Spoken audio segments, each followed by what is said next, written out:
Buenos días. En esta oportunidad les voy a contar un impresionante testimonio con detalles asombrosos que nos hace llegar en una entrevista llevada a cabo por el escritor, científico y presentador de televisión, quien ha venido interviniendo en numerosos episodios de la serie Alienígenas Ancestrales, emitido por el canal History Channel. En esta oportunidad, David Wilcock entrevista al informante Emery Smith, antes conocido como Paul.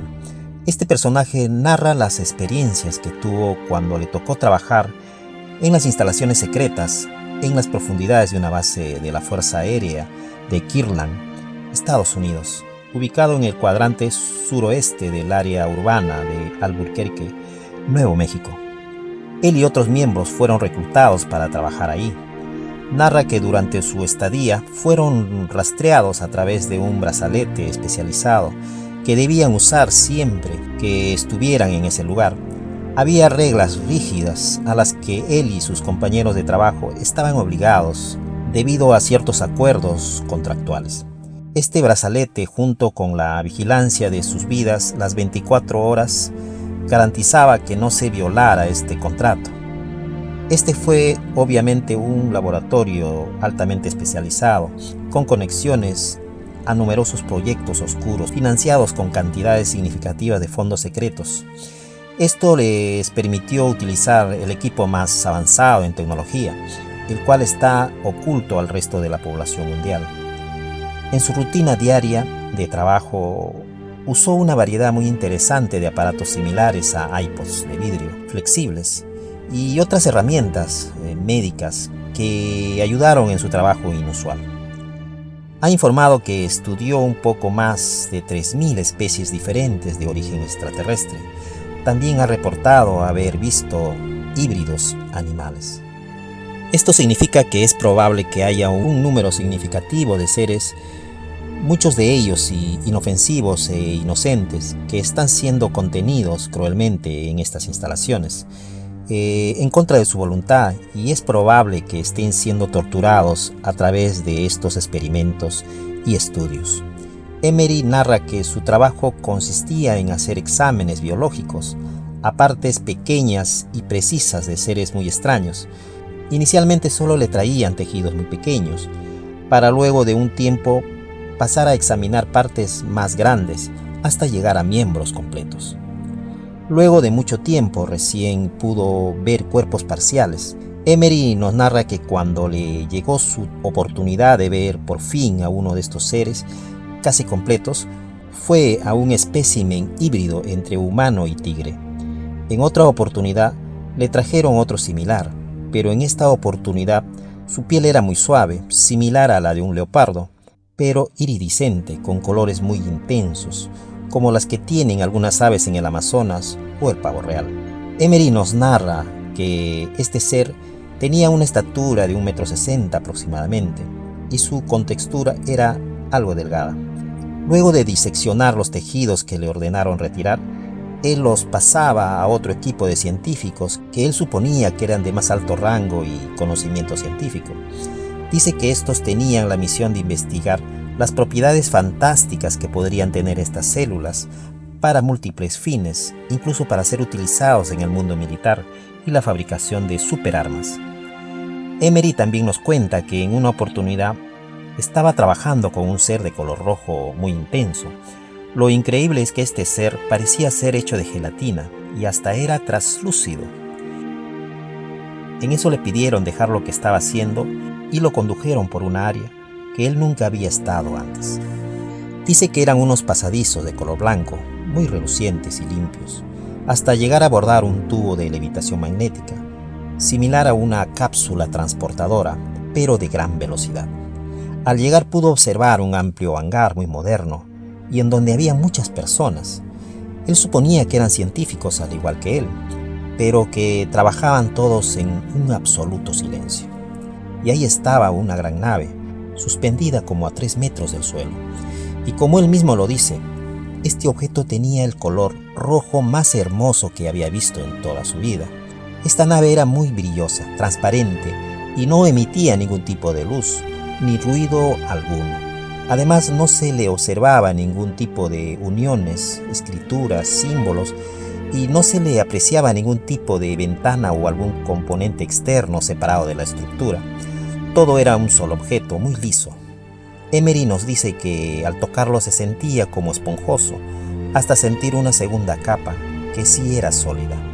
Luego pudo apreciar que solo había una apertura por donde estos seres ingresaban a esa nave. Luego le indicaron que él debía ingresar, y así lo hizo.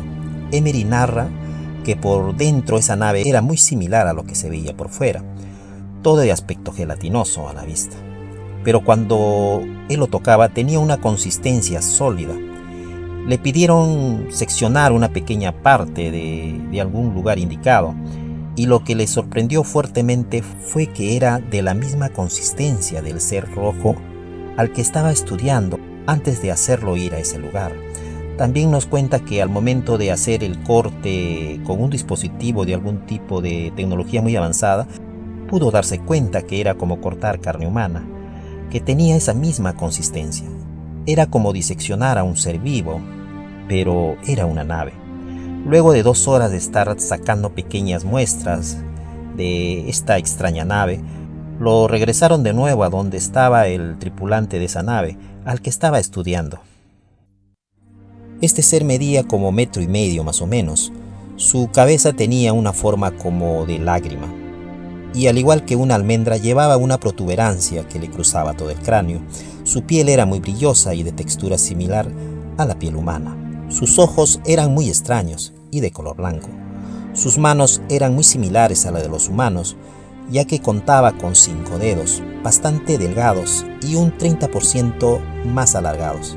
Además pudo apreciar que contaban con huellas dactilares. También nos cuenta que no pudo apreciar ningún tipo de cabello en todo el cuerpo. También nos dice que al examinar el órgano reproductivo, pudo apreciar que tenía un útero con 4 cavidades, con la cual le permitiría a este ser tener varios hijos a la vez. Las conclusiones que se llegó a tener al respecto de este tipo de criatura y su nave es que ambos son una sola entidad viva. Esta nave habría sido construida con el mismo ADN de este ser, y de alguna manera y gracias a la altísima tecnología al que habrían llegado los seres de esta civilización, habrían logrado unir la conciencia y la propia vida a esa nave. Entonces estaríamos hablando de una bionave, una nave orgánica con vida propia y conciencia. Gracias a ello, el tripulante de esta nave podría transmitir todas las órdenes con su propio cerebro, como cuando movemos las manos y hacemos algo con nuestras propias extremidades, además de los pensamientos y sentimientos. Luego de dar estas declaraciones para el señor David Wilcock y ser grabado para un documental, comenzaron a pasar cosas muy extrañas y demasiado coincidentes. Solo a 30 minutos después de que la primera edición se publicara, a las 6:30 de la noche, Emery Smith fue chocado inesperadamente en su vehículo y sufrió una colisión frontal. El conductor que lo chocó viró salvajemente desde el carril contrario antes del impacto. Felizmente sobrevivió, con solo contusiones y traumatismo cervical. Al igual que otros informantes que se atrevieron a soltar este tipo de información, había perdido su trabajo y todas las cosas le salían mal extrañamente. A Emery la última posesión mundana que aún tenía era su vehículo, y la habían destrozado por completo. Luego al presentador David Wilcock también le sucedió un extraño desperfecto a su camioneta, a la cual le habían saboteado los frenos, y felizmente se dio cuenta a tiempo. Luego su departamento sufrió un robo y la dejaron totalmente desvalijada. ¿Era una advertencia? Lo único que encontró en el baño fue una bala. Era claro que esto era una advertencia. A los pocos días continuaron las coincidencias, por así decirlo. Emery Smith sufre un extraño atentado. Cuando paseaba con su perro, a la cual quería mucho, unos hombres extraños logran llevárselo. Al cabo de unas horas el perro es hallado y entregado a su dueño. Lo trágico de todo esto es que Emery cayó muy enfermo esa misma noche y es ingresado a emergencias, con una fiebre de más de 40 grados. Es el precio que han pagado muchos informantes que se atrevieron a contar al mundo lo que se nos está ocultando para sus malas intenciones, de mantenernos ignorantes de lo que está pasando realmente en las gigantescas bases subterráneas que la élite tiene en varias partes del mundo. Bueno, hasta aquí este impresionante testimonio de uno de los muchos informantes que han venido saliendo a contarnos sus impresionantes testimonios. No olvide compartir y suscribirse para recibir esta y mucha más información. Soy Enrique Vera Chávez y hasta pronto.